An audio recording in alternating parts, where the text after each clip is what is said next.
What's the secret of the book, James? I have the book right in front of me. Me too. Tell me about the secret, you said. Well, it's something which happened when I was writing this book. Like I said earlier tonight, I didn't know what's going to happen once I sit down with this after meditating. I have an outline, but then really Spirit just speaks about it. And at the end of the book, there was a situation where it brought back a complete memory when I was 8 years old. And I was in class, and this little boy, Spirit Boy, came to the window in a Little League outfit. And I'm like, what are you doing here? He said, I died on the second base. I was hit by a ball, and I died. Oh. And this is how I joined Little League, because I wanted my father to be proud of me. Okay? That's what he was talking about. Died in the fifth inning. And I said, what exactly are you doing here? And he said, I'm growing, growing, growing. And I'm reading just a little bit from the book because I want to remember everything. Most people can't see who they really are on earth, but in heaven they can. At this point, I asked him to leave, but he insisted on telling me something more. He said, I was just like you. I was afraid of letting people down. After I left Earth, I realized the only reason I wanted to join Little League and play ball was for my father to love me more. And then he went on, he said, my soul had to be born with my parents because they would give me the possibilities to learn about one of the windows of my soul. He said, I did not know what that meant, but I just felt that he was telling me that his parents were there to give him opportunities so he could learn about himself. And I felt from this communication that they had done just that. Well, what happened then was, George, he said, I want to show you something about what I said before. It's what your soul looks like. And I had not remembered that until I sat down in this book. And on the last page of the book, you can see what the soul looks like, what this young man projected into my head. And if you can see on page 208, it's a square with diamond shapes. Mm-hmm. And each one of those little fragments represents a lifetime. Each one? Each one. Wow. Isn't that interesting? So there are many. So it's a piece of the whole. Yeah, sacred geometry. That's what it's all about. And that came to me, I said when I was 8 years old. That did not come to me until about a year ago when I was writing this book.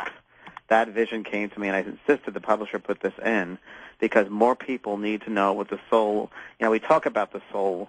What does it look like? And then during my near-death experience 4 years ago, it was very, very similar to this, very, very much the threads and all connected, and it's very diamond-like, if you will, and that were just fragments. Each lifetime is a fragment of that soul. So I put that in the book. I thought people would really enjoy that. Have you ever been, ready to go to sleep and the spirits bother you to the point where you can't sleep? No. I have my own obsessive compulsiveness in my head. That's yeah, you don't need that. No.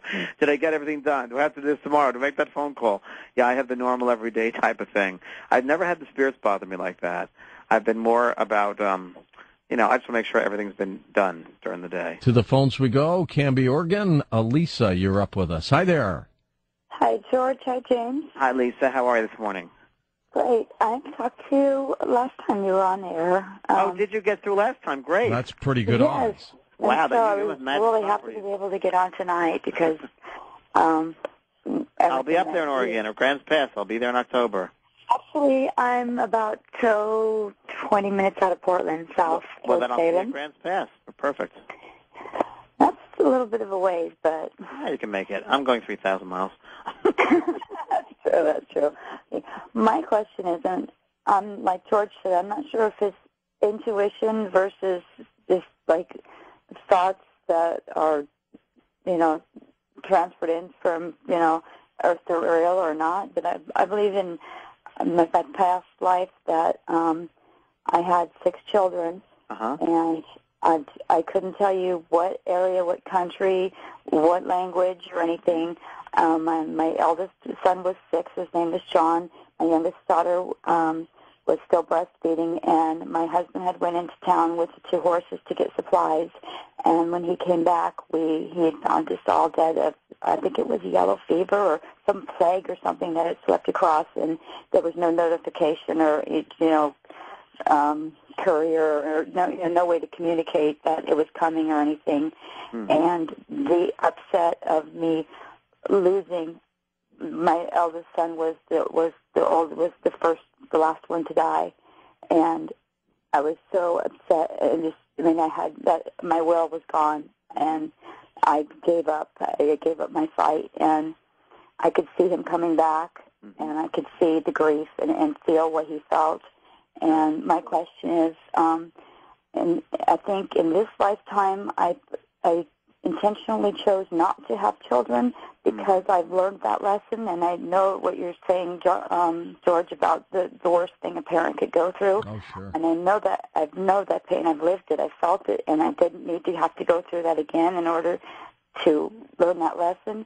And it's such a strong emotional lesson, isn't it? It was. If it's true and not just some it wasn't like a regression, or it's just something I've always known. I don't. It's don't a really soul know memory. It's innate within your soul fabric. But are any of my children somehow maybe connected to me in this lifetime? Oh, definitely. I don't know how I don't have nieces or nephews. I was asking you about my cat. You should read the book because there's a whole section about soul groups in there and what that incorporates and who in your family unit, whether it's animals, whether it's relatives, whether it's your children. It's all a part of that, so you should read that. It's in there, soul group. And that's a part of your soul group, definitely. We come back at soul groups, including animals. Do you find that children and animals, their souls somehow migrate to each other? Oh, yes, because they're so pure. They have that pure light, if you will. I would think so. They have that sense of knowingness. And again, I always feel it's that knowingness should come in with that purity, and you're taught around the age of 7, 8, 9, no, you're not supposed to do this, and it kind of, your light gets dimmed down and become dumb, really.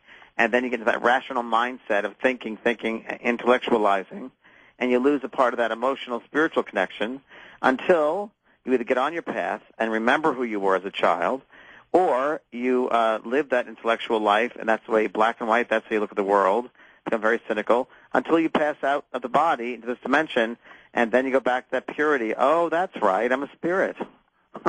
Was there ever a point in your life, ever, where you doubted what was on the other side? Sure, growing up. I mean, I didn't believe in this necessarily, honestly. I really didn't. It was just a matter of just ignorance. It was just ignorance. I hadn't learned yet. But no, when I was a little boy, about 8 or 9 years old, I asked God to reveal Himself.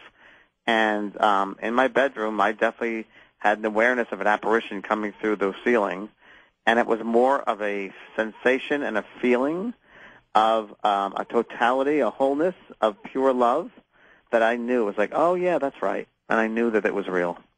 All right, next up we go to Brian in Monroe Township, New Jersey, east of the Rockies. Brian, thanks for holding. Hi, George. Hi. How are you? Good. How are you, James? Good, Brian. How are you? Okay, thanks for taking the call. Thanks for being here. My aunt's going to be so thrilled when I tell her tomorrow that I got through to you. She's in Long Island. You're going to be in New York. You're in New York. I'm going to be in Westbury in Long Island in August. It's going to be a big one. Okay, great. I'll try and get down there for that. Please. This has actually been a rough year so far. My aunt actually lost her son, my cousin, in February. And early this month we lost my brother. Wow, transformations. Yeah. My brother said that he had a dream about him. And I just want to know, how do you confirm if it's just a dream or if it's actually him coming through? This connection. Yeah. Oh, well, there's definitely dreams. We have dreams. We know what they're like. We all have those types of dreams. But then there are, I call them crossovers, where the spirit appears to that person, and it's so real. It's like, wow, I can reach out and touch them. And it just becomes a whole multi-sensory, like you're part of that experience, and you feel them. They're just right in front of you. And there's definitely a difference. You've had them, though, Brian, haven't you? Sure. We've all had those. Another way for spirit to communicate, the number one way they can communicate is through the dream state, because we're not in the rational mindset. Yep. So that's the number one way. So I'm sure that real dream was very, very It might be the easiest way. It is the easiest way. You bet it is. The easiest way. Yep. We have Jennifer in San Antonio, Texas, first-time caller. Hi, Jennifer. Hi, good morning. Hi. I'm so glad to get through to you. I had just a comment. When I was a little girl, all my years growing up, I told my mother that I was going to be dying at the age of 24 and that she needed to prepare and I needed to prepare for what was to come, because I knew at 24 I was going to die. Huh. And I grew up worried because I was wondering what was going on with me, that I could see, the other side. I could see spirits. I could see relatives that I didn't know were relatives at the time. But as I grew up, at 24 actually, I had surgery. And apparently I died on the table. Interesting. And my mother was a nurse, and so when I came out, they told her I was dead, completely dead for 3 minutes, and I came back. Now, after that, I could completely see these I guess, beings, spirits around me, and I could feel my grandfather, and I was able to tell my grandmother. He came to me with my uncle who had passed away, her son, and also her daughter, who was about 3 years old, who had passed away. They all came to me at once, and I was able to give her information to let her know when her brother was going to die and that she would be dying in 2 years and that she needed to go to the doctor because something was wrong with her. And it all came about.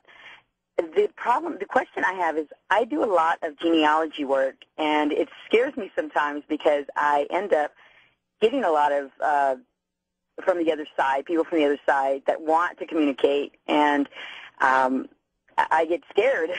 But I do notice that when it's a matter of controlling it. Yeah, and I do notice that when I'm spiritually in tune and I'm doing what I'm supposed to, and I'm being a good girl, in other words, I feel them a lot more. But when I go off the deep end, I feel that I don't have that.